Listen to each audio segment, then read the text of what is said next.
ថាគេអង្គឡើងហ្នឹងឃើញក្នុង TripAdvisor ឃើញក្នុង Google review អីពុះ high rate ទៀតហើយដល់ពេលក្នុងអា social media ហ្នឹងងាកផុសតារានេះតារានោះចែកអំណោយចែកអីដូចមិនសូវជឿសោះឃើញសន្តាគារមានបែបអញ្ចឹងដែរឥឡូវមិនសូវជឿហ្មងទេចូល check in មួយសិនសួ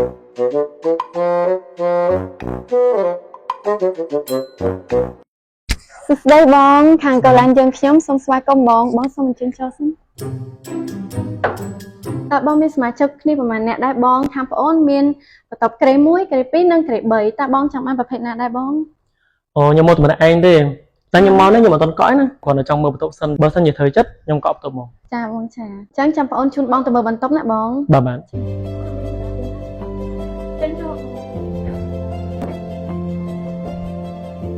បងយើងមានក្រេ1ហើយយើងមានទូចយើងមានម៉ាធីហ្មង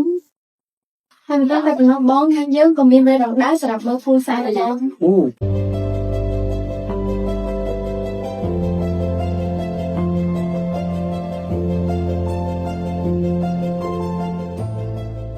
មិនដែរបងបន្ទប់ខាងយើងស្អាតអត់បង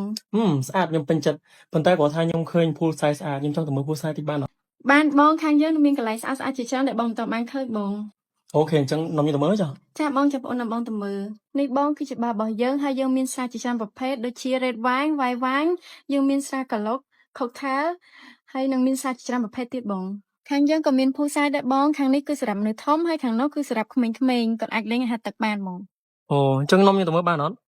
បានបងនេះបងគឺជា pool side សម្រាប់ក្មេងៗក៏អាចលេងហាត់ទឹកបានដែរបងអូអញ្ចឹងមានន័យថាខ្ញុំអាចនាំប្អូនខ្ញុំមកលេងនេះបានទេមែនទេបានបងបានដំបូងខ្ញុំគិតថាការ review តាម TripAdvisor ហើយនិងការ review តាម Google ហ្នឹងហើយកម្មវិធីសប្បុរសដែលផុសនៅក្នុង social media នៅតាម page ខ្ញុំគិតថាវាជារឿងមិនពិតតែពេលខ្ញុំមកដល់បានឃើញការពិតមែនដូចឃើញបានសហការជាមួយ One Day ទៀតអញ្ចឹងពិតជាល្អខ្លាំងមែនទែន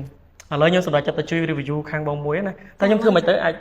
review បងបន្ថែមនេះបងអាច scan តាម QR អូខេឥ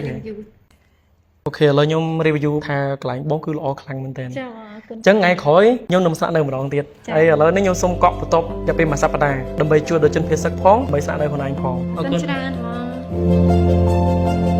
ង